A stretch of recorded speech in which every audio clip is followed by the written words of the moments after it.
I knew my marriage was over 3 weeks before Allison told me about Bradley Crawford being her backup option. I just didn't know I knew it yet. That's the thing about contempt. It doesn't announce itself with trumpets and declarations. It seeps in through the cracks like carbon monoxide, odorless and patient, and by the time you notice you're breathing it, your lungs are already full. The morning it all started to crystallize, I was making coffee in our kitchen, my kitchen, technically, since I'd paid the down payment, and Allison walked past me to grab her protein shake from the fridge. She didn't say good morning, hadn't said it in maybe 6 months, just reached past my arm, close enough that her sleeve brushed my elbow, and acted like I was furniture. "You're blocking the fridge," she said. Not "excuse me" or "sorry, can you move?" Just a flat statement of my inconvenience to her day. I stepped aside, watched her shake the bottle, check her phone, and lean against the counter, scrolling through messages. Her face did this thing it had been doing lately, a little smile, private and warm, the kind she used to give me back when we first started dating, back when she'd look up from her phone and the smile would be for me, not because of what was on the screen. "Good news?" I asked. She locked the phone immediately. "Just work stuff." Didn't look like work stuff. Well, it was. She said it with that edge, the one that meant I was being insecure and paranoid and all the other things she'd been calling me lately. "You want to check my phone, Mark? You want to go through my messages like some jealous teenager?" I held up my hands. "Just asking." "You're always just asking." She grabbed her keys from the hook by the door. "I have a meeting at 9. Don't forget to take out the recycling." And she was gone. I stood there with my coffee, listening to her car pull out of the driveway, and thought about how we'd gotten here. 7 years married, 10 years together, and somewhere along the way I'd become the help. The person who took out recycling and paid the mortgage and made sure there was food in the house, while Allison floated through life treating our home like a hotel and me like the staff. My phone buzzed. Nathan Brooks, my oldest friend, the only person who'd been honest with me lately. "You free for lunch?" "Yeah." "Why?" "Need to talk to you about something." I knew what it was about. Nathan had been giving me these looks lately, the kind that said he knew something but didn't want to be the one to say it, the kind that meant he'd seen Allison somewhere she shouldn't be, or heard something he wished he hadn't. Where? That diner on Maple? Noon. I got there early, ordered coffee I didn't need, and sat in a booth by the window where I could see Nathan's truck pull in. He walked in with his hands in his pockets, that apologetic posture he got when he was about to wreck someone's day with the truth. "You look terrible," he said, sliding into the booth. "Thanks. I mean it. When's the last time you slept?" "What did you want to talk about?" Nathan sighed, looked out the window, looked at his menu even though we both knew he'd order the same turkey club he always ordered. Finally, he put the menu down and looked at me straight. "I saw Allison on Tuesday," he said. "At that wine bar downtown, the expensive one." "She had a work thing." "Yeah." Nathan's jaw tightened. "She was with someone." The way he said someone told me everything. Not a coworker, not a client. Someone. "Who?" "Guy named Bradley Crawford, real estate agent. Has that look, you know? Like he spends more time at the gym than at actual work. They were close." "Define close." "Close enough that I almost left without saying anything." Nathan rubbed his face. "But you're my friend, man. You deserve to know." The waitress came by. I ordered something I wouldn't eat. Nathan got his turkey club. We sat there in the kind of silence that feels like a countdown. "You think they're—" I started. "I don't know what they are," Nathan cut me off. But they weren't talking about real estate. And the way she was laughing... He trailed off, which was worse than if he'd finished the sentence. I stared at my coffee. Thought about Allison's private little smile that morning. The way she'd locked her phone so fast when I asked about it. "How long do you think it's been going on?" "Mark, how long?" Nathan exhaled slowly. I don't know, but this wasn't their first time at that place. The bartender knew what they drank." That detail hit harder than it should have. The bartender knew their drinks, which meant this was regular, which meant this was real. "What are you going to do?" Nathan asked. I didn't answer because I didn't know yet. Part of me wanted to confront her immediately, lay it all out, demand explanations and apologies and all the things you're supposed to demand when someone betrays you. But another part, the part that had been watching her treat me like an inconvenience for the past year, that part knew better. "I need to think," I said. "Don't do anything stupid." "Define stupid." "You know what I mean." Nathan leaned forward. "Look, maybe it's nothing. Maybe they're just friends. Maybe—" The bartender knew their drinks. "Yeah." We finished lunch without saying much else. Nathan paid, which felt like pity, and I let him because I was too tired to argue. Drove home through streets that looked different now, like the whole city had shifted 2 degrees to the left and nothing lined up quite right anymore. Allison's car was in the driveway when I got there. Early for her. I found her in the living room, shoes off, feet tucked under her on the couch, wine glass in hand even though it was 3 in the afternoon. "Hey," she said, not looking up from her phone. "Hey." I stood there waiting for something, an explanation, a confession, some sign that she felt guilty or worried or anything resembling human emotion directed at me. Nothing. "How was your day?" I asked. "Fine." She took a sip of wine. "Yours?" "Had lunch with Nathan." That got a reaction. Just a flicker, but it was there. Her eyes flicked up from the phone, assessed me, then went back down. "How's Nathan?" "Good. Asked about you, actually. Said he saw you Tuesday at that wine bar downtown." Allison's thumb stopped scrolling. Just for a second. "Oh yeah. Work thing?" "With Bradley Crawford." Now she looked at me. Really looked at me, and I saw her brain working, calculating how much I knew, how much Nathan had seen, what story she needed to tell. "He's helping me find a better office space," she said. "For the firm. At a wine bar. It's called networking, Mark. Some of us have to actually work to maintain our careers." There it was, the dig. The reminder that I was just a project manager at a software company while she was climbing the ladder at her corporate law firm. The implication that my 9 to 5 was somehow less legitimate than her evening networking sessions. "Right," I said. "Networking. What's that supposed to mean?" "Nothing. Just interesting that the bartender knows your drinks." Allison's face did something I'd never seen before. Not guilt, not exactly. More like irritation that she'd been caught in an inconvenience. "So Nathan's spying on me now? Is that what you two do? Sit around and talk about my life? He was just being a busybody." She stood up, grabbed her wine glass. "I'm going upstairs. I have work to do. Real work. Not sitting around imagining problems that don't exist." She walked past me, and again I was furniture, an obstacle between her and the stairs. I stood in the living room for a long time after she left, staring at the spot where she'd been sitting.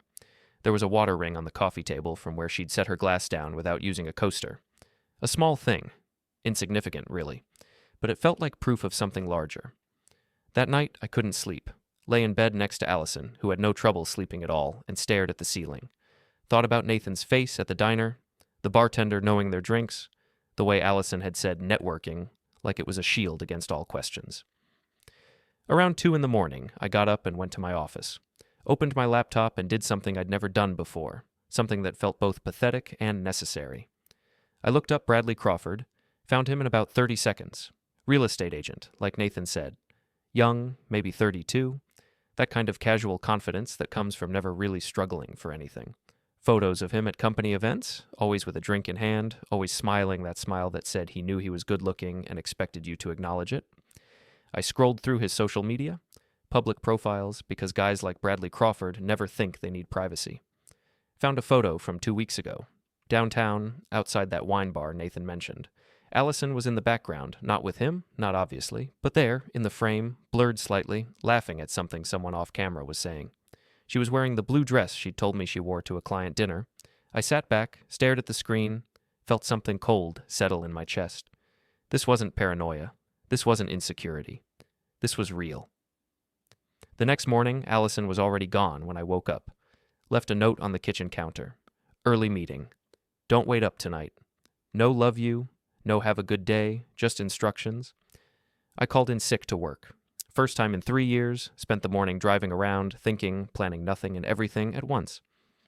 Around noon, I ended up at a coffee shop across from Allison's office building.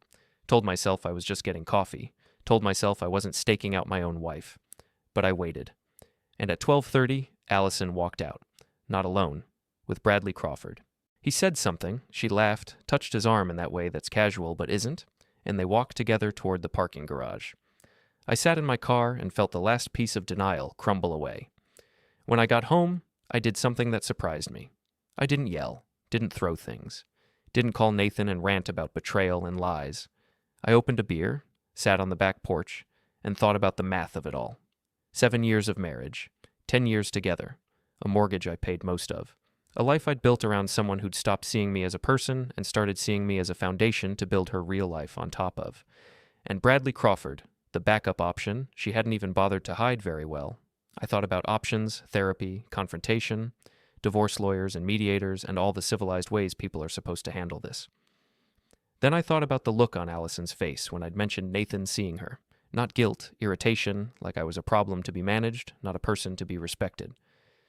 The sun went down. Allison's headlights swept across the driveway around 9.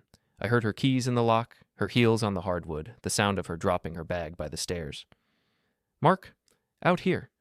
She appeared in the doorway to the porch, still in her work clothes, still perfect, still treating our home like a place she occasionally visited between important appointments.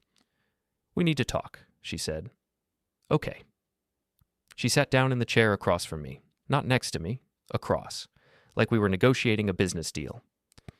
"I know Nathan told you about seeing me with Bradley," she said, "and I know what you're thinking, but you're wrong." "What am I thinking?" "That something's going on, that I'm—" She waved her hand vaguely. "Doing something inappropriate." I waited. "Bradley is helping me with the office space thing, that's all. We're friends. We work in complementary industries.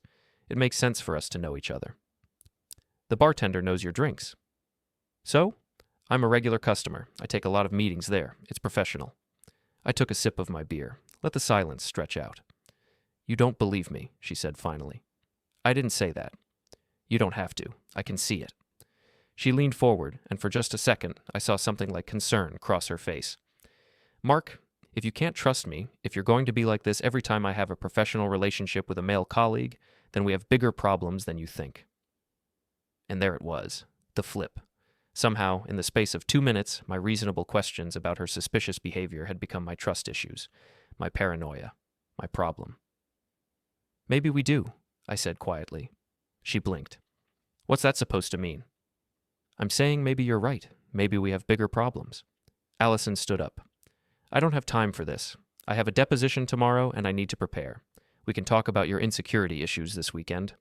She went inside, left me on the porch with my beer and my thoughts and the cold certainty that things were about to get much worse before they got better, if they got better at all. The conversation happened on a Thursday. I remember because Thursdays were my late days at work, and I usually got home around 7. But that Thursday, my afternoon meeting got canceled, and I found myself pulling into the driveway at 4:30, earlier than Allison would expect. Her car was there. So was another car I didn't recognize. A silver Lexus, the kind of car someone like Bradley Crawford would drive. I sat in my truck for a minute, engine off, hands on the wheel. Thought about all the different ways this could go. Thought about the mature adult decision to just drive away, give them whatever time they needed, come back later and pretend I'd never seen the Lexus.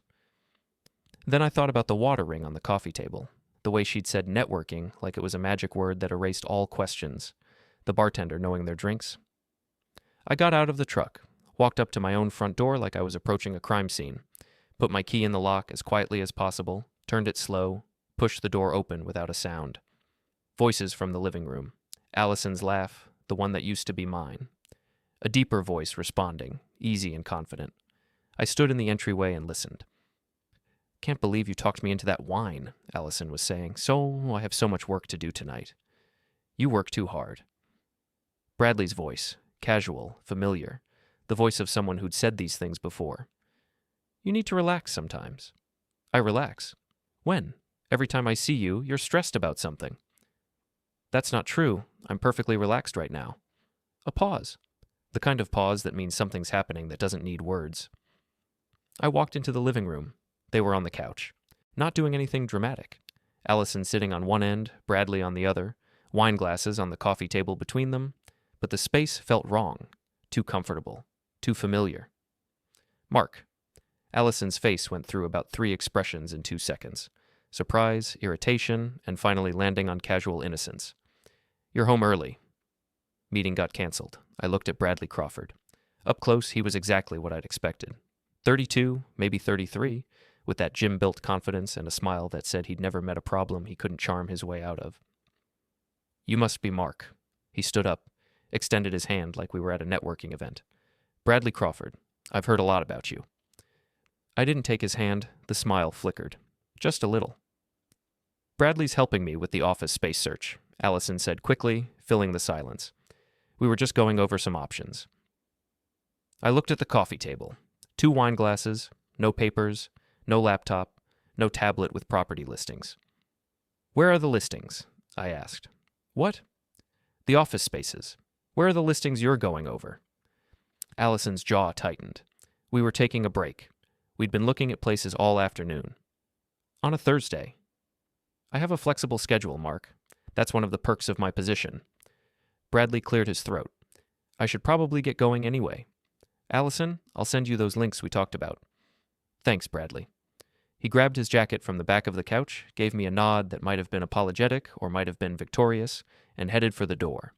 Allison walked him out. I heard them talking in the entryway, voices low, then the door closing. When Allison came back into the living room, her face was set in that expression I'd learned to recognize, the one that meant I was about to be made into the villain. That was incredibly rude, she said. Was it? Yes, it was. Bradley is a professional colleague helping me with a work-related project, and you treated him like he was... She stopped herself. Like he was what? Like he was something he's not. She picked up the wine glasses, carried them to the kitchen. I followed. What is he then? A friend, a colleague, someone who's helping me find a better office space so I can grow my practice. On my couch, drinking wine, in the middle of a Thursday afternoon. Allison set the glasses in the sink harder than necessary. You know what your problem is, Mark. You can't stand that I have a life outside this house, outside you. You want me to be available every second, sitting here waiting for you to come home, and the minute I have friends or interests or anything that doesn't revolve around you, you get suspicious and jealous and... I saw you downtown, I said quietly. With him, 2 weeks ago. She went very still. Nathan saw you at the wine bar. So did I. You told me you had a client dinner. You were wearing the blue dress. I did have a client dinner. With Bradley Crawford. He was there, yes. We ran into each other. We had a drink. That's what professionals do, Mark. We network. We build relationships.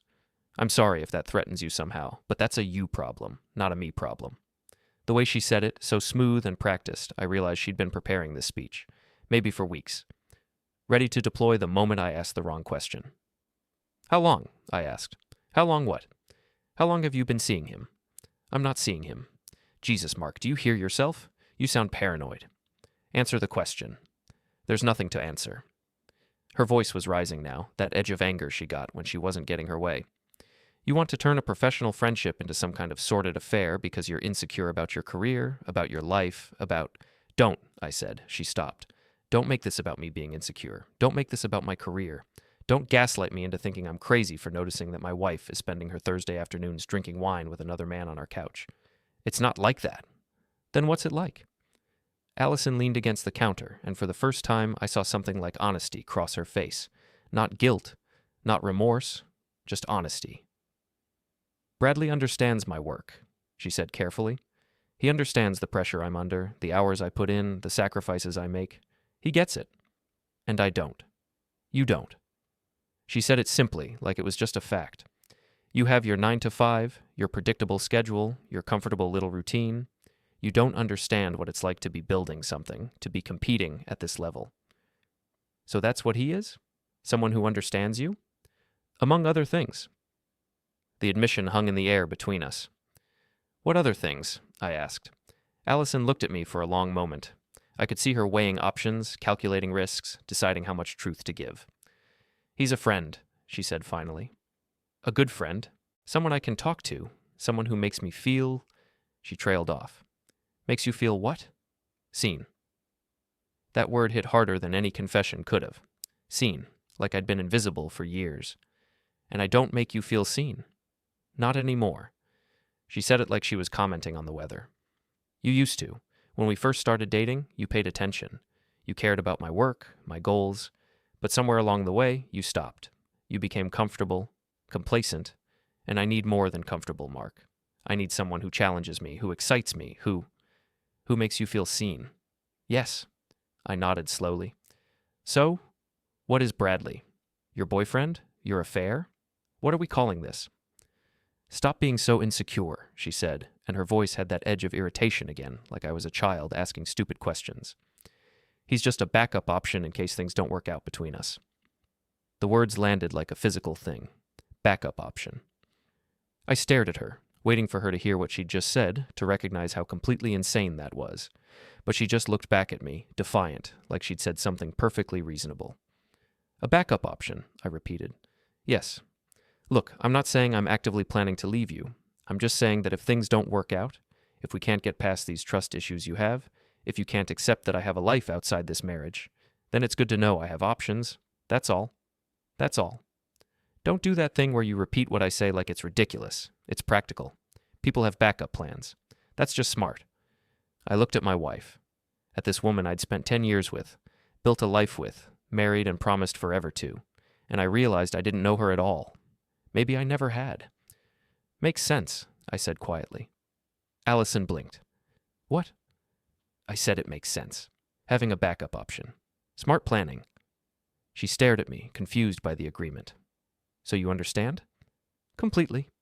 Good, because I was worried this would turn into a huge fight, and I really don't have the energy for that tonight. She glanced at her phone. I should order dinner. Chinese okay? Whatever you want. She gave me a strange look, like she was trying to figure out if I was being sarcastic. But I kept my face neutral, my voice even. Okay, she said slowly. I'll order the usual. That night, we ate Chinese food at the kitchen table in near silence. Allison scrolled through her phone between bites. I watched her and thought about backup options and what it meant that she'd said it out loud. Most people, when they have an affair, at least have the decency to lie about it, to deny and deflect and maintain the fiction of monogamy. But Allison had been so confident in her position, so certain that I'd accept whatever scraps of respect she decided to throw my way, that she'd just told me the truth. Backup option. I'm going upstairs to work, she announced after dinner, leaving her plate for me to clean up. Okay. I washed the dishes, wiped down the counters, took out the recycling like she'd reminded me to do that morning. Did all the small domestic tasks that kept our home running while my wife was upstairs, probably texting her backup option about what a drag her husband was. Then I went to my office and started making plans. I took Friday off work, told them I had a family emergency, which wasn't technically a lie, called a locksmith at 8 a.m. before Allison was even awake. I need all the locks changed, I told him. Today, if possible. Front door, back door, everything. He quoted me a price that would have made me hesitate a week ago. Now I just gave him my credit card number and told him to come at noon. Allison left for work at 8:30, coffee in hand, barely glancing at me on her way out. Late meeting tonight, she said. Don't wait up. Okay. I watched her pull out of the driveway, watched her car disappear down the street. Then I got to work, started in the bedroom. Her clothes, her shoes, her jewelry, her makeup, everything that was hers. I packed it methodically, without anger, just steady progress. Folded things neatly because I wasn't trying to be cruel, just done. By the time the locksmith showed up, I had 15 boxes stacked in the living room and 2 suitcases by the door. Moving out? He asked, friendly curiosity in his voice. Something like that. He changed the locks. Front door, back door, garage door. Handed me 3 sets of new keys. I paid him in cash and thanked him for the quick service. Hope everything works out, he said. It will? After he left, I carried all the boxes and suitcases to the front porch, arranged them neatly, like a store display. Allison's entire life in our house, packed up and waiting for her. Then I went inside, locked the new lock, and waited. Nathan called around 3. What are you doing? He asked. What do you mean? I mean, I just drove past your house and there are boxes on your porch. A lot of boxes. Allison stuff. Silence. Then, Mark, what did you do? Change the locks? Jesus Christ. She has a backup option, I said calmly. She told me so herself. Seemed like a good time for her to use it. Mark, I'm fine, Nathan. Really, I'm just done. You can't just kick her out. You're married. There are legal... She can get a lawyer. Hell, she is a lawyer. She'll figure it out. This is crazy. Is it? She's been planning her exit strategy with Bradley Crawford for who knows how long. I'm just helping her expedite the process. Nathan was quiet for a moment. You're sure about this? Very sure. Okay. He sighed. Call me if you need anything. Will do. I hung up and went back to waiting. Allison got home at 7:30. I heard her car pull up, heard the engine cut off. Then nothing for a long moment. She was probably staring at the boxes on the porch, trying to understand what she was seeing. Then the car door opened, footsteps on the walkway, the sound of her trying her key in the lock. Nothing. She tried again, again. I could hear the frustration in the way the key scraped against the new lock. Then the pounding started. "Mark!" Her voice muffled through the door. "Mark, open the door." I walked over, stood on the other side. Could hear her breathing, hard and fast. "Mark, I don't know what you think you're doing, but this isn't funny. Open the door right now." I opened it. She stood there, briefcase in one hand, phone in the other, face flushed with anger and something that might have been fear. "What the hell is this?" She gestured at the boxes behind her. "Your things. You can't just—" She was stammering, which I'd never heard her do before. Allison didn't stammer. Allison was always composed, always had the right words. "You can't kick me out of my own house." "It's not your house," I said calmly. "It's my house. I paid the down payment. The mortgage is in my name. You're a resident, not an owner. We're married. You can't just— You said you had a backup option. Good thing you prepared." I started to close the door. She shoved her foot in the gap. "Stop, just stop. We need to talk about this." "We did talk about it. Yesterday. You told me Bradley Crawford was your backup option in case things don't work out. Well, things aren't working out, so call your backup." "I didn't mean— That's not what I—" She was really struggling now, her lawyer brain trying to find the argument that would win this.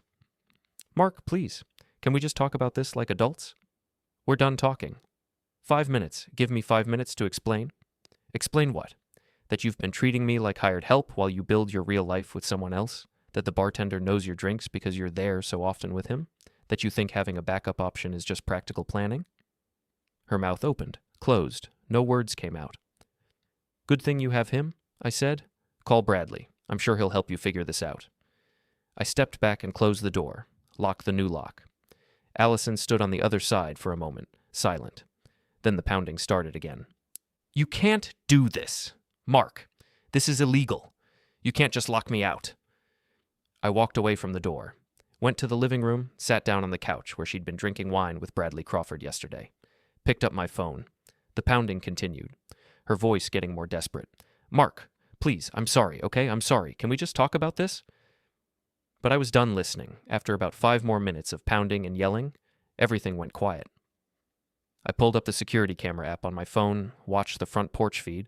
Allison was standing there, phone to her ear. I couldn't hear what she was saying, but I could read her body language. The way she was pacing, gesturing with her free hand. The way she kept looking at the boxes around her like she couldn't believe this was happening. She was calling someone. I waited. She lowered the phone, stared at it, then tried again. Same result. She tried a third time, fourth. Each time, her shoulders got a little more slumped, her expression a little more desperate. Bradley Crawford wasn't answering. I watched her cycle through the same routine over and over. Call, wait, hang up. Call, wait, hang up. Each rejection visible in the way her head dropped a little more, her certainty crumbling. Finally, she just stood there, phone hanging at her side, surrounded by boxes of her belongings. And I saw the moment it hit her.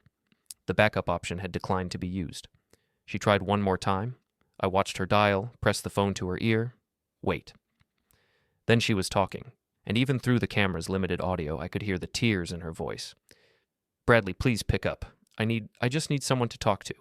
Mark changed the locks and all my stuff is on the porch and I don't know what to do. Please call me back." She lowered the phone, stood there for another minute. Then she started loading boxes into her car. It took her 3 trips.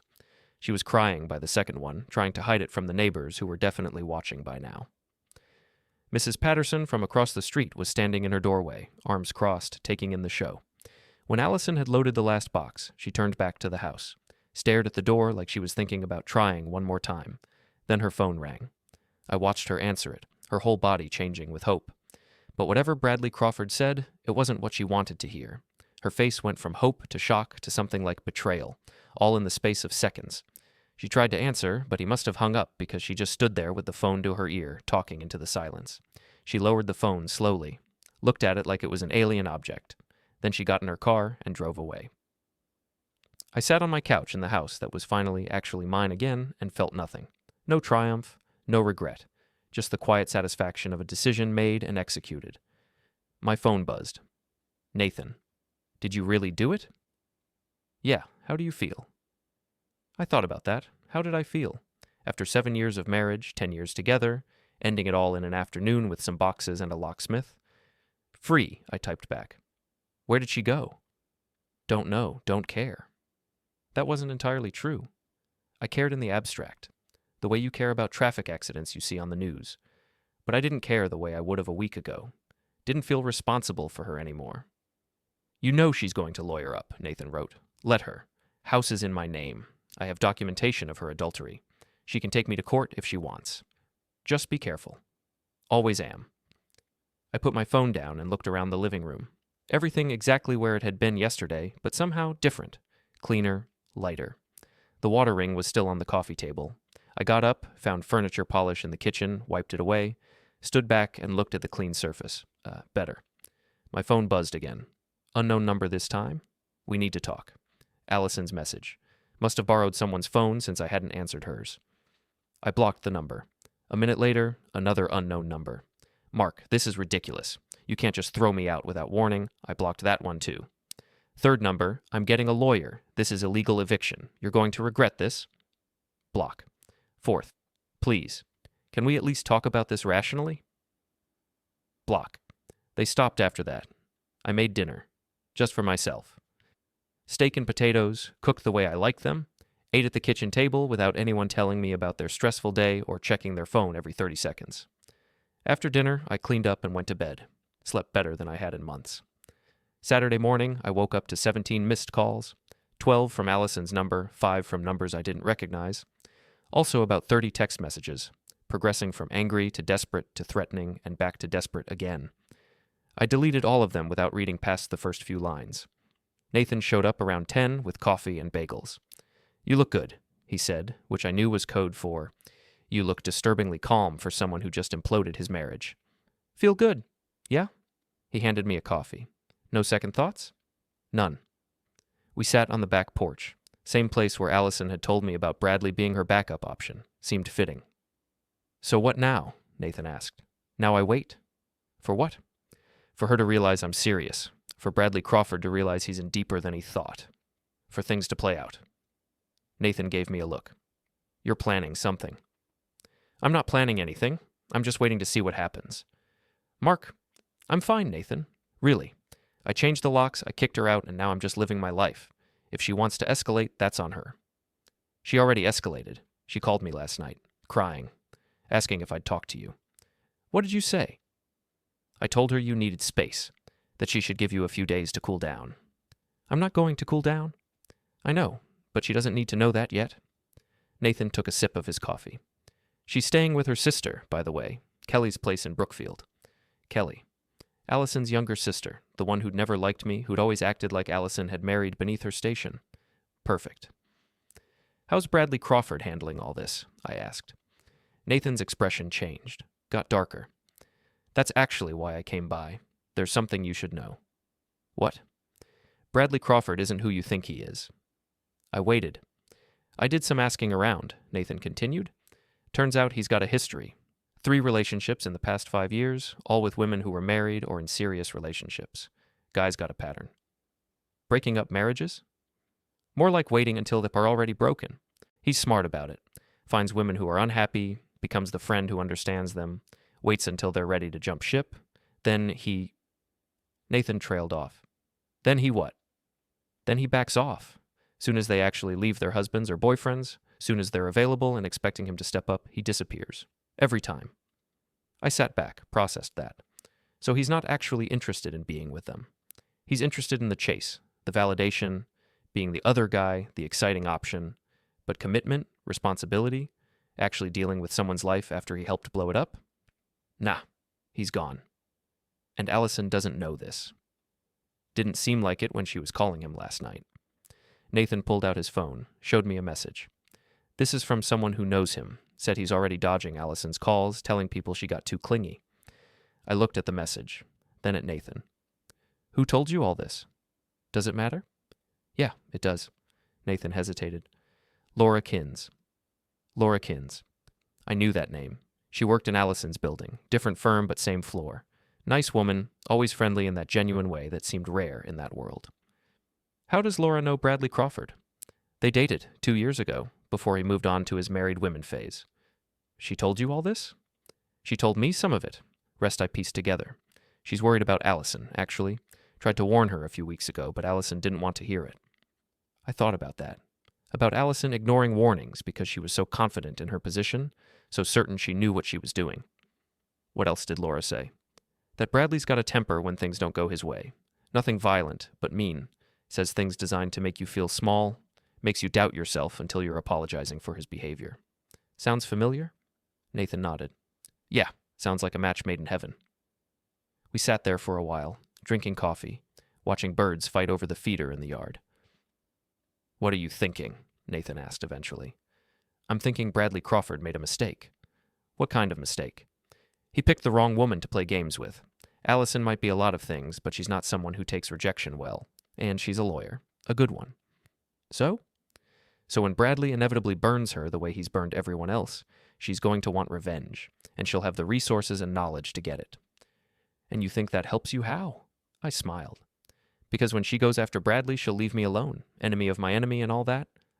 Nathan shook his head. You're a cold man, Mark Hale. Not cold, just done being warm. After Nathan left, I did something I hadn't done in years. I went for a run. Just around the neighborhood, nothing intense, but it felt good. Felt like I was moving forward instead of treading water. When I got back, there was a car in my driveway. Not Allison's. A silver Lexus. Bradley Crawford was sitting on my porch steps. I stopped at the end of the driveway, caught my breath, evaluated the situation. He wasn't trying to hide. Wasn't acting threatening. Just sitting there, casual as anything, like this was a normal Saturday morning social call. Mark, he said when I got close enough. Got a minute? For what? Just want to talk. Clear the air. I walked past him, pulled out my keys. Nothing to clear. Come on, man. 5 minutes. I unlocked the door, turned to face him. You here to tell me how your thing with my wife is just a misunderstanding? How I've got it all wrong? No. He stood up, straightened his jacket. I'm here to tell you I'm done with her. That stopped me. Allison called me last night. Bradley continued. Crying, saying you locked her out, asking if she could stay with me, and I realized something. What's that? This got too real. Way too real. I liked Allison. She was fun, exciting, different. But the idea of actually being with her, actually dealing with her life, her drama, her... He gestured vaguely. All of that? Nah, not what I signed up for. So you're here to what? Apologize? Explain yourself? I'm here to make sure you understand I'm out. Whatever happens between you and Allison, I'm not involved. Not my circus, not my monkeys. I stared at him, at this man who'd been drinking wine on my couch, becoming friends with my wife, helping her plan her exit strategy. Now standing on my porch, washing his hands of the whole thing because it got inconvenient. You know what's funny? I said. What? She called you her backup option, not her boyfriend, not her future, her backup, in case things didn't work out with me. Bradley's face tightened. Yeah, she mentioned that. And you were fine with that? I was fine with what we had. She's the one who wanted more. Right. So you just happened to be around, happened to become friends, happened to encourage her to think of you as an option, but you never actually wanted her to choose you. Look, I don't know what you want me to say. I want you to leave my property before I call the cops for trespassing. He blinked. Seriously? Very seriously. Fine. He stepped off the porch. But just so you know, Allison's going to come at you hard. She's already talking to lawyers. Something about illegal eviction, marital property, all that legal stuff. You might want to lawyer up yourself. Thanks for the tip. He walked to his Lexus, paused with his hand on the door handle. For what it's worth, I didn't mean for it to go this far. It just kind of happened. Nothing just happens, I said. You made choices. She made choices. Now you both get to live with them. He got in his car and drove away. I went inside, closed the door, and felt something shift. Bradley Crawford showing up here, trying to distance himself, meant things were moving faster than I'd expected. Allison would know he'd been here, would know he'd told me he was done, and that would make her desperate. Desperate people made mistakes. My phone buzzed. Unknown number again. I know Bradley came to see you. Whatever he told you, it's not true. He's just scared. Please, Mark, we need to talk. I didn't block this one. Instead, I replied, no. One word, clean and final. Her response came fast. You can't just ignore me forever. We're married. We have legal obligations. You can't keep me from my own home. It's not your home. It's my home. And you're the one who made this choice when you decided you needed a backup option. I didn't mean it like that. You're twisting my words. I'm reading your words exactly as you said them. Stop being so insecure. He's just a backup option in case things don't work out between us. Direct quote. No response for a full minute. Then, I was upset. I said things I didn't mean. Can we please just talk about this face to face? No. Why are you being like this? I almost laughed. After everything, she still didn't get it. Because I'm done. You wanted a backup option. You got one. Now you get to find out what happens when your backup declines to be used. This time, the response took longer. When it came, the tone had changed. You're going to regret this. My lawyer says this is illegal. You can't lock me out of the marital home without proper legal proceedings. I'm coming back tomorrow with a police escort, and you're going to let me in, or you're going to be arrested for illegal eviction. Looking forward to it, I replied. Then I called a lawyer myself. The lawyer's name was Jim Barton, and Nathan had recommended him with the phrase, "He's the guy you call when you want to win dirty." We met Monday morning at his office downtown.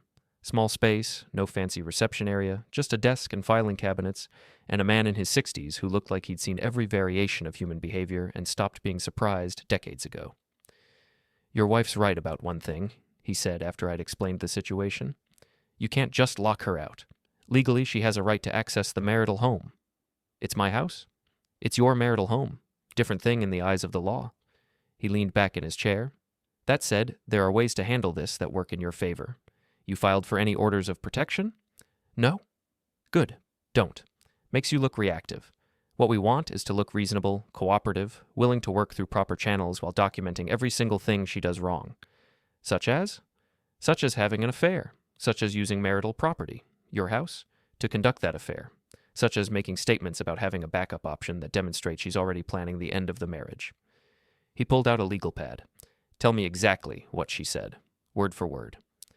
I recited the conversation. Jim wrote it down, nodding. "That's good. That's very good. Shows premeditation, shows lack of investment in the marriage. Combined with the affair, we can make a strong case that she's the one who abandoned the marriage, not you." "What about her coming back with the police?" "Let her. Be polite, cooperative, say you understand your legal obligations, but you'd appreciate if she collected her remaining items with notice so you can be present. That way you look reasonable, and she looks aggressive." "There aren't any remaining items. I packed everything." Jim smiled. "Even better. Offer to deliver everything to her at a neutral location. Shows you're not trying to hold her property hostage, just maintaining your personal space." We spent the next hour going through strategy. Jim was thorough, methodical, and completely unsympathetic to Allison's position in a way I found deeply satisfying. One more thing," he said as I was leaving. "Your wife's a lawyer. She'll play by the rules, but she'll stretch them as far as they go. Don't engage with her directly anymore. All communication goes through me from this point forward. Understood?" "Understood. Good. And Mark, whatever you're planning beyond the legal stuff, keep me out of it. I don't want to know." "I'm not planning anything." "Sure you're not." He handed me his card. "Call me if she shows up with the police." She showed up Tuesday afternoon. I was working from home in the middle of a video call with my team when I saw the police cruiser pull up outside. Allison's car right behind it. Kelly's car behind that. I excused myself from the call, went to the door, and opened it before anyone could knock. 2 officers, 1 male, 1 female, both looking like this was the last call they wanted to be on. "Mark Hale?" the male officer asked. "That's me." "We're here with Allison Hale, who claims she's been illegally locked out of her residence. Is this your property?" "It is." Allison pushed forward. "He changed the locks without telling me. I have a right to access my home." "Do you have identification proving you reside here?" the female officer asked her. Allison fumbled with her purse, pulled out her license, still listed this address. The officer looked at me. "Sir, is your wife a resident of this property?" "She was. She's no longer welcome here." "You can't just decide that." Allison's voice was rising. "We're married. This is my home." "Ma'am, please calm down," the female officer said. Then to me, "Sir, regardless of the status of your marriage, if she's a legal resident, you need to provide access." "I understand. I've already packed all her belongings. They're available for pickup at any time. As for access to the house itself, I'm happy to accommodate that through proper legal channels with appropriate notice." "See?" Allison turned to the officers. "He's being completely unreasonable." "Ma'am, he's offering to return your property. That's actually pretty reasonable."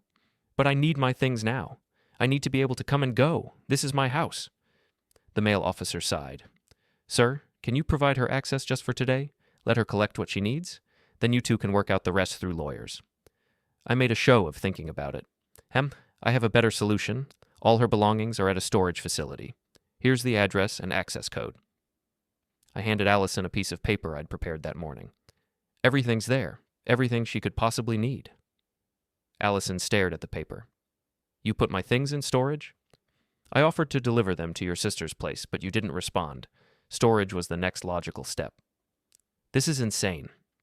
Ma'am, the female officer said, clearly losing patience. He's providing access to your belongings. That's all we can require. If you want access to the house itself, you need to go through the courts. But that's all we can do here. If you want to file a civil complaint, you can do that at the courthouse. But there's no criminal matter here. The officers left. Kelly put her arm around Allison, glared at me like this was all somehow my fault. They got in their cars and drove away. I went back inside, locked the door, and returned to my video call. Sorry about that, I told my team. Minor domestic issue. Where were we? That night, Nathan called. Heard about the police visit. News travels fast. Small world. How'd it go? I told him. Storage facility? That's cold, man. It's practical. Neutral location, she has 24/7 access, and I don't have to deal with her showing up whenever she wants. You know she's going to escalate, right? Let her. Mark, I'm serious. Allison's not someone who takes losing well, and you just beat her in front of cops and her sister, she's going to want blood. Then she can get in line. Nathan was quiet for a moment. You're different. Yeah. I'm not sure it's a good different. I'm not asking for your approval, Nathan. I'm just asking you to trust that I know what I'm doing. Do you? Honestly, I wasn't sure. A month ago, I was a guy with a comfortable life and a wife who'd stopped respecting him. Now I was a guy who'd kicked out his wife, hired a lawyer, and was apparently making enemies faster than I could count them. But I felt more alive than I had in years. Yeah, I told Nathan. I do. Wednesday, the lawyer letters started. Allison's attorney, some high-powered firm downtown, demanding access to the marital home, threatening legal action, citing a dozen different statutes about illegal eviction and marital property rights. Jim Barton responded with a letter of his own, polite, professional, and completely unmoved. Cited Allison's admission of adultery, her statement about maintaining a backup option, and offered full access to all her belongings through the storage facility. Thursday, I got a call from Laura Kins. Mark, it's Laura. Laura Kins. We met at Allison's firm party last year. I remember. Listen, I hope this isn't weird, but Nathan gave me your number. Said you might want to know something. What's that? Bradley Crawford's been calling me, asking questions about Allison, wanting to know if I've talked to her, if she's said anything about him, if she's planning anything. Planning anything? He seems worried, like really worried. He said something about Allison making threats, saying she'd ruin his career if he didn't. She trailed off. Didn't what? Didn't be with her. Didn't leave his girlfriend and commit to her properly. She's apparently claiming he made promises, that she left her marriage because of him. I almost laughed. She didn't leave. I kicked her out. Yeah, but apparently she's telling people you found out about the affair, and that's why you threw her out, making herself the victim and Bradley the reason. And Bradley's scared she'll actually follow through on the threats. Very scared. He wanted to know if I had any dirt on her, anything he could use to make her back off. Laura hesitated. I told him no. But Mark, I think Allison's losing it. She called me yesterday, crying, saying how Bradley ruined her life, how you ruined her life, how everyone's against her. She sounded unstable. Thanks for the heads up. There's something else. I waited. Bradley's got a girlfriend. Has had one for 6 months. Lives with her, actually. Allison didn't know. He was playing both of them. Looks like it. And now that Allison's free and available, he's terrified she's going to tell his girlfriend everything. Might have already started, actually. Someone sent the girlfriend anonymous messages with photos of Bradley and Allison at that wine bar. Who? No idea, but Bradley thinks it was Allison. Thinks she's starting a campaign to destroy his life. Is she? Honestly, I don't know. But she's motivated, and she's angry, and she has resources. If she wants to take him down, she probably can. After Laura hung up, I sat there thinking about the situation. Allison and Bradley, two people who'd been so confident in their game, now turning on each other like dogs fighting over scraps. And me, standing outside the cage, watching it happen. My phone buzzed. Jim Barton. Need to see you. ASAP. I drove to his office, found him at his desk looking grim. Allison filed an emergency motion, he said. Wants you held in contempt, wants you forced to provide full access to the house, wants temporary spousal support. Can she win? Maybe. Depends on the judge. But Mark, there's something else. What? She's claiming you were physically threatening, that you intimidated her, made her fear for her safety. That's why she left without any of her things. That's completely false. I know. But she's got a statement from Kelly backing her up, and she filed a police report this morning claiming you've been harassing her through intermediaries. What intermediaries? Bradley Crawford. She's saying you sent him to threaten her, to tell her to drop the divorce, or you'd make things difficult. I sat back. That's insane. Bradley came to me. He told me he was done with her. Can you prove that? I thought about it. No cameras, no witnesses, just my word against whatever story Allison was building. No. Jim nodded. That's what I thought. She's playing this smart, making you look like the aggressor, herself like the victim. Classic legal strategy. So what do? We fight back, but carefully. No contact with her at all, no contact with Bradley either. And Mark? He looked at me seriously. Whatever you're planning, now would be a really good time to stop. I told you, I'm not planning anything. Right. He didn't believe me. Court date is Monday. Be there, dress nice, and for the love of God, don't say anything stupid. I left his office and sat in my truck for a long time, thinking. Allison was escalating, using her legal knowledge to build a case, paint me as the villain, position herself as the victim. And she was good at it. I'd seen her work before, seen how she could take a weak position and argue it into something compelling, but she'd made one mistake. She'd underestimated how little I cared about looking like the good guy anymore. The thing about revenge is that it's supposed to feel good. That's what all the movies and books tell you. You get even, you watch your enemy suffer, and you feel satisfied, vindicated, complete. But sitting in that courtroom Monday morning, watching Allison paint herself as a victim of domestic intimidation, I didn't feel satisfied. I felt calculating. She was good on the stand, professional, composed, just the right amount of emotional vulnerability. Described coming home to find her belongings on the porch, trying to reason with me, my cold and threatening demeanor. Kelly testified next, backing up every word, adding details about how scared Allison was, how she'd called crying, how she was afraid to go back to the house alone. Then Bradley Crawford took the stand. I hadn't expected that. He looked uncomfortable up there, kept glancing at Allison like he was trying to gauge how much truth to tell. Her lawyer, a sharp woman in her 50s named Patricia Reeves, walked him through their friendship. Mr. Crawford, can you describe the nature of your relationship with Mrs. Hale? We were friends, professional acquaintances. We'd grab drinks sometimes, talk about work. And did Mr. Hale ever confront you about this friendship? Yes. He came to see me at my house. Bradley shifted in his seat. He was intense. Said I needed to stay away from Allison, that if I didn't, there would be consequences. What kind of consequences? He didn't specify, but the way he said it, the look in his eyes, I felt threatened. It was a beautiful lie, delivered perfectly and completely fabricated. Your Honor, Jim Barton stood up. I'd like to cross-examine this witness. The judge, a tired-looking man in his 60s, nodded. Jim approached Bradley with the casual confidence of someone who knew they held better cards. Mr. Crawford, you testified that you and Mrs. Hale were just friends, professional acquaintances. Is that correct? Yes. Would a professional acquaintance know what drinks you prefer? Would a bartender recognize you two as regulars? Bradley's face tightened. We met there often. It was convenient. How often? I don't know. Once a week, maybe. Once a week? For how long? A few months. And during these weekly meetings, what did you discuss? Real estate opportunities? Among other things. What other things? Patricia objected. The judge sustained it. Jim smiled. Let me rephrase. Mr. Crawford, when you came to see my client at his home, unsolicited, I might add, what did you say to him? I told him I was done with whatever he thought was happening with Allison. Done with what exactly? Bradley hesitated. He thought we were having an affair. Were you? No. But you understood why he might think that? I guess. Because you and his wife were meeting alone, regularly, at a wine bar, and the bartender knew your drinks. That might give someone the wrong impression, wouldn't it? Objection, Patricia said. Argumentative? Sustained. Jim didn't care. He'd made his point. Moved on.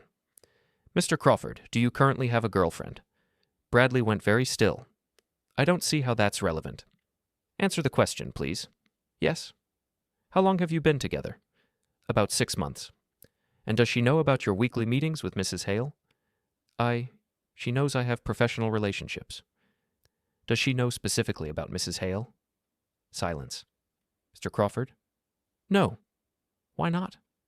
Because it wasn't important. Or because you knew she'd object to you spending that much time alone with a married woman? Objection.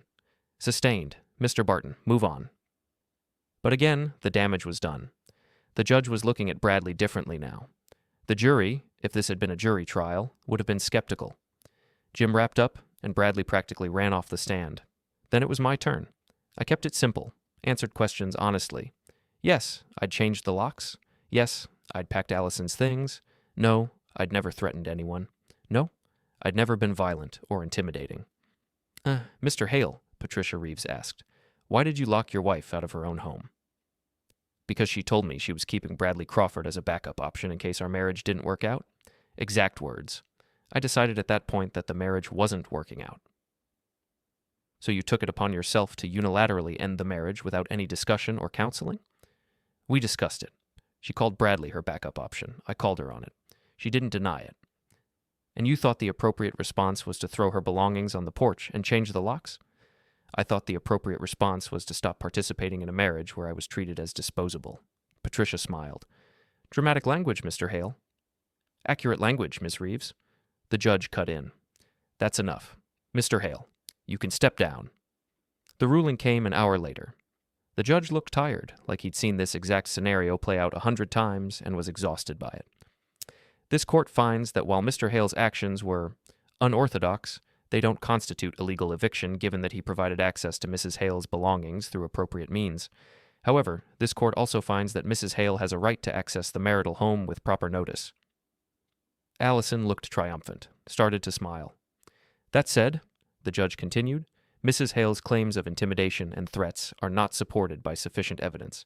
The testimony regarding Mr. Crawford's visit appears to be contradictory at best. Therefore, this court will not be issuing any protective orders or contempt findings at this time. The smile disappeared. Both parties are ordered to work through their attorneys to establish a reasonable schedule for property division.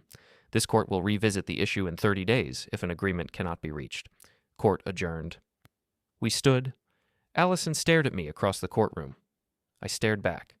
Outside, Jim clapped me on the shoulder. Not a total win, but not a loss either. Could have been worse. Yeah. Mark, seriously. Whatever you're planning, stop. You got lucky today, but next time... I'm not planning anything, I said. And mostly I meant it. What happened next wasn't planned. It was just opportunity. I was leaving the courthouse, heading for my truck, when I saw Bradley Crawford in the parking lot. He was on his phone, pacing, clearly agitated. I wasn't trying to eavesdrop, but I wasn't trying not to either. Don't care what she told you. It's not true. Bradley's voice was loud enough to carry. She's lying. We were just friends. I don't care. She's making this up because she's angry and... He saw me, went silent. We stared at each other. Then a woman got out of a car nearby. Mid-20s, blonde, pretty in a girl next door way. The girlfriend, presumably. She looked at Bradley, looked at me, back to Bradley. Who's that? She asked. Nobody, just... That's Mark Hale, I said. The husband. Her face changed. You're Allison's husband? Was. Currently in the process of not being. Emma, get in the car, Bradley said. But Emma wasn't moving. She was looking at me like I had answers to questions she'd been asking. Is it true? She asked me. About them? Depends what you've been told. Someone sent me pictures of them at a restaurant. Looking... She swallowed. Looking close. Wine bar, I corrected. Downtown. The bartender knew their drinks. Emma, he's lying. He's just... They met there weekly, I continued, calm and factual. For months. While Allison was telling me she had client dinners, and Bradley was presumably telling you he had work events. Emma's eyes filled with tears. You're lying. Ask him. She turned to Bradley. Tell me he's lying. Bradley's mouth opened, closed, no sound came out. Tell me, Emma said again, voice breaking. It wasn't like that. We were just friends. She needed someone to talk to, and I... You were having an affair. No, we never... Nothing physical ever happened, I swear. But you wanted it too, Emma said quietly. That's why you were meeting her. That's why you didn't tell me. Because you wanted it to happen. Emma, don't. She walked to her car, got in, started the engine. Bradley ran after her. Wait, Emma, please, let me explain. The car peeled out of the parking lot. Bradley stood there watching it go, then turned to me with pure hatred on his face. You did that on purpose. I answered her question. You ruined my relationship. I think you did that yourself. He stepped toward me. You think you're so superior, don't you? So righteous. But you're just bitter that your wife found someone better. Better than you? That's a low bar. She deserves better than you. She said it herself. Said you were boring, predictable, that being with you was like living in black and white after seeing color. That should have hurt. A few weeks ago, it would have. But standing there in the courthouse parking lot, watching Bradley Crawford fall apart because his girlfriend had just learned the truth, I felt nothing. And yet she's not with you either, I pointed out. Funny how that worked out? This isn't over. Yes, it is. I walked to my truck, got in, drove away. Left Bradley standing there, alone in the parking lot, probably calling Emma's phone over and over, getting no answer. That night, I got a text from Laura Kins. You should know, Emma's not doing well. She went to Bradley's apartment, packed up her stuff, and moved out. He's been calling everyone trying to explain. It's getting messy. Not my problem, I replied. Also, Allison found out. She's furious. Blames you for telling Emma. Still not my problem. Just thought you should know. She's making threats again. Says she's going to ruin you. I stared at that message for a long time. Thought about Allison, about Bradley, about two people who'd thought they were playing a sophisticated game and instead had just been lying to everyone, including themselves. Let her try, I typed back. The call came Tuesday night. Nathan, sounding worried in that way that meant something bad was happening. Mark, where are you? Home. Why? Stay there. Lock your doors. Allison's on her way. How do you know? Laura called me. Said Allison left her office an hour ago, saying she was going to fix this once and for all. She's been drinking, Mark, and she's got Kelly with her. I'm not afraid of Allison. Maybe you should be. She's desperate, angry, and drunk. Bad combination. I hung up and went to the window, watched the street, thought about the last 3 weeks, about how fast things had escalated, about how Allison had gone from confident and dismissive to losing control of her entire life. And I just watched it happen. Hadn't even done much, really, just refused to participate anymore. Headlights appeared at the end of the street, 2 cars, Allison's and Kelly's. They pulled into my driveway with enough speed that I thought for a second they might just ram the garage door. Both stopped hard, doors flying open. Allison got out first. Even from inside, I could see she'd been crying. Makeup ruined, hair disheveled, professional polish completely gone. She walked up to the door and pounded on it. Mark, open this door right now. I didn't move. I know you're in there. I saw your truck. Mark. Kelly joined her. Mark, we just want to talk. Open the door. More pounding. Then Allison's voice breaking. Please? Mark, please? We need to talk about this like adults. You can't just throw me away like I'm nothing. I walked to the door. Didn't open it. Just spoke through it, loud enough for her to hear. Go home, Allison. This is my home. No, it's not. Not anymore. You can't just decide that. I didn't decide it. You did. When you told me Bradley was your backup option. When you treated me like I was lucky to be tolerated. When you chose someone else while still expecting me to be available when you needed me. Silence. Then Allison's voice, smaller. I made a mistake, okay? I made a mistake. People make mistakes. Some mistakes you don't come back from. That's not fair. I gave you 10 years. 10 years of my life. And you're throwing it all away because of one thing I said? I'm not throwing anything away, Allison. I'm just done carrying your weight. My weight? Her voice rising again. My weight? I'm a partner at a major law firm. I make twice what you make. I'm the one who treated me like the help? Yeah, I know. That's why this is over. Kelly cut in. Mark, be reasonable. Allison made a mistake with Bradley, but she's done with him now. She wants to work on the marriage. Isn't that worth something?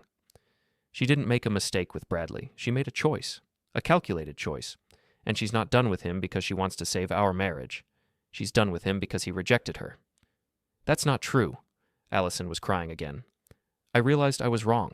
I realized I don't want to lose you. Isn't that enough? No. Why not? Because you don't want me. You want the life we had.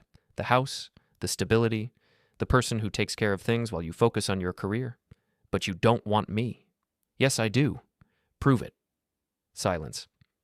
Tell me one thing you love about me, I said through the door. One specific thing. Not that I'm stable or reliable or pay the mortgage. One thing about me as a person. More silence. That's what I thought. That's not fair. You can't just... Tell me about the last conversation we had that wasn't about your work. The last time you asked about my day and actually listened to the answer. The last time you looked at me like I was more than furniture. Nothing. That's the difference between us, I said quietly. I can remember every detail of falling in love with you, every conversation, every moment, every reason I chose you, and you can't remember anything except how convenient I was. Kelly tried again. Mark, please, she's trying. Give her a chance to fix this. She had chances, years of chances. She chose not to take them. Allison's voice changed, got harder, the tears stopping. Fine. You want to be like this? Then we'll do this the hard way. I'll take you to court. I'll get my share of everything. The house, the savings, the retirement accounts, all of it. And Bradley might not want me, but there are plenty of men who will. Men who appreciate me, who see my value, who will put up with your contempt until they don't, I finished. Good luck with that. You're going to regret this. No, I'm not.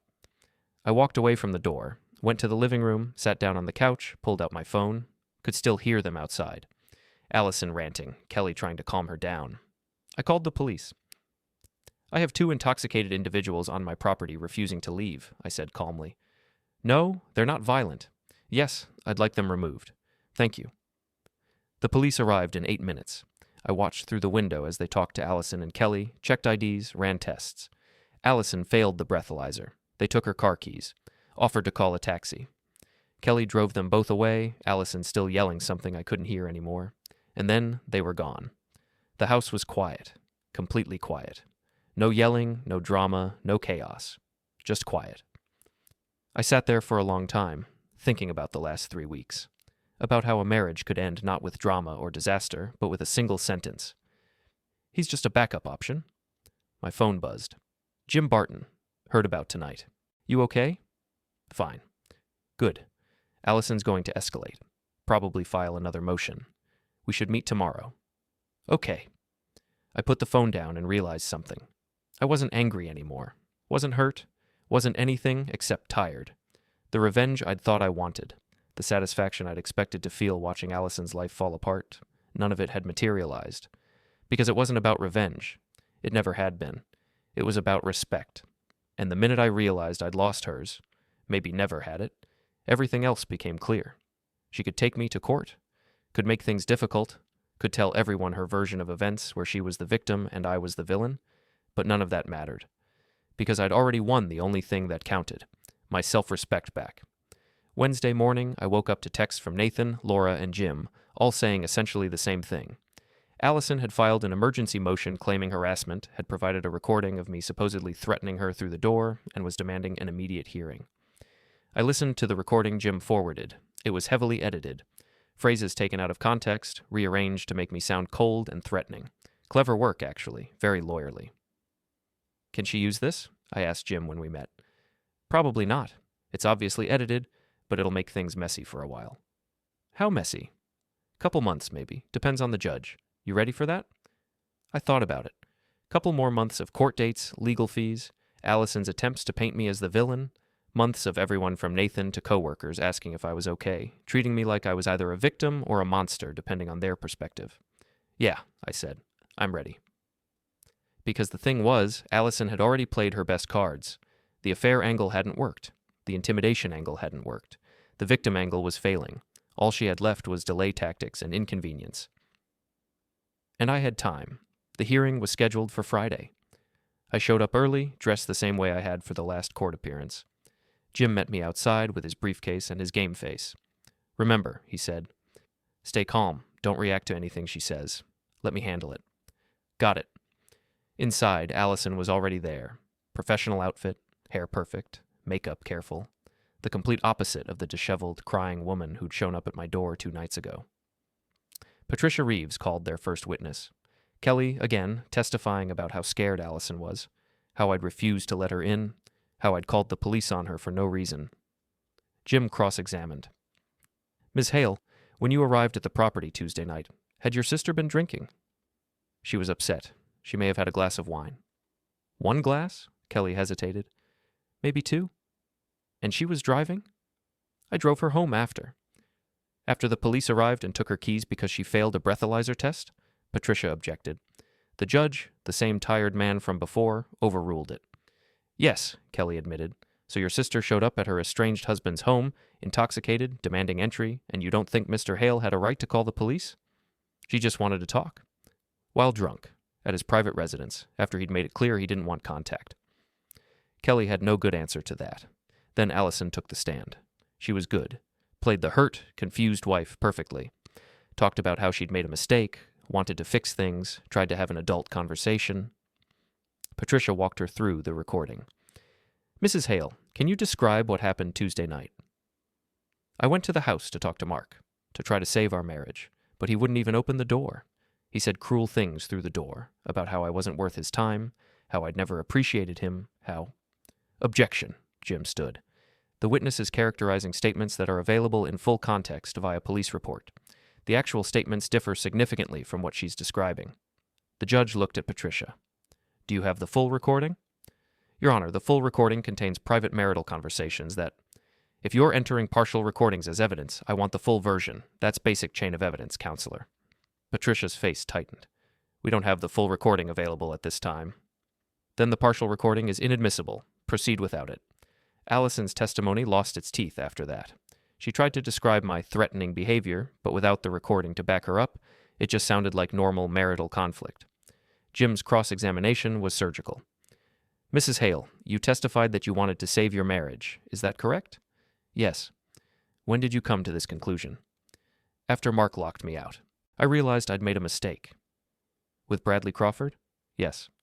The mistake being your involvement with him, or the mistake being that he rejected you after you'd committed to him? Objection. Sustained. But the jury, if there'd been a jury, would have understood the question. Mrs. Hale, in your initial statement to police, you said Mr. Hale had become increasingly unstable and paranoid. Can you elaborate on that? He was accusing me of things that weren't true, such as having an affair with Bradley Crawford? Allison's jaw tightened. I wasn't having an affair. But you were spending significant time alone with Mr. Crawford, meeting him at wine bars, having intimate conversations about your marriage. That's not... You told Mr. Hale that Mr. Crawford was your backup option in case things didn't work out. Is that correct? Silence. Mrs. Hale? I was upset. I said something I shouldn't have. But you did say it? Yes. And when your husband reacted by ending the marriage, you characterized that as him being unstable and paranoid? It was an overreaction. To his wife telling him she had a backup relationship ready to go? I didn't mean it like that. How did you mean it? Allison looked at me. Really looked at me for the first time since the hearing started. And I saw something flicker in her eyes. Not love, not even regret. Just calculation. Weighing options. Deciding if there was any play left that would win. I meant, she said carefully, that I had options. That I wasn't dependent on him. That I could be fine on my own if I had to be. And Mr. Crawford was one of those options? He was a friend who you were emotionally involved with while still married to my client. Who you met alone, regularly, who knew intimate details about your marriage, who you considered as an alternative to your husband? That's not fair. Mrs. Hale, is it fair to tell your husband he's a backup plan? That you're keeping someone else on standby in case he doesn't work out? She had no answer to that. The judge called a recess. Outside, Jim looked satisfied. That went well. Yeah. Mark, she's done. Whatever else happens, you're going to come out of this okay. I know. And I did know. Because win or lose in court, Allison had already lost the only thing that mattered. Her certainty, her control, her belief that she could manage everyone and everything to get the outcome she wanted. When we went back in, the judge delivered his ruling. This court finds that Mrs. Hale's claims of harassment and threatening behavior are not supported by credible evidence. The recording submitted was incomplete and therefore inadmissible. The testimony provided was contradictory and appears to be motivated by marital conflict rather than genuine concern for safety. Allison's face went pale. Therefore, this court is denying the emergency motion and maintaining the previous ruling. Mrs. Hale will have supervised access to the marital home for the purpose of collecting any remaining personal items. All other contact between parties will go through attorneys. This court is also referring this case to a mediator for property division. Court adjourned. Patricia tried to object. The judge ignored her and left. I stood up. So did Allison. We looked at each other across the courtroom one last time. She wasn't crying, wasn't angry, just empty. "This isn't over," she said quietly. "Yes," I said. "It is." I walked out of the courthouse with Jim into afternoon sunlight that felt brighter than it should have. Got in my truck and drove home. The house was exactly as I'd left it. Clean, quiet, mine. I walked through each room, noting the absence of everything that had been Allison's. Her shoes by the door, her papers on the kitchen counter, her constant presence making me feel like a guest in my own space. All gone. In the living room, I stood where she'd sat with Bradley Crawford that Thursday afternoon, looked at the couch, the coffee table, the spot where their wine glasses had been, remembered how certain she'd been, how confident that I'd accept anything, tolerate anything, because that's what I'd always done, and how shocked she'd been when I didn't. I sat down, pulled out my phone, and sent a single text to Nathan. "It's done." His reply came fast. "Good. How do you feel?" I thought about that. Really thought about it. 3 weeks ago, I was a man watching his marriage slowly disintegrate, too scared or too hopeful to do anything about it. Now I was a man who'd made a choice, followed through, and dealt with the consequences. "Free," I typed. "Want to get dinner?" "Yeah. Give me an hour."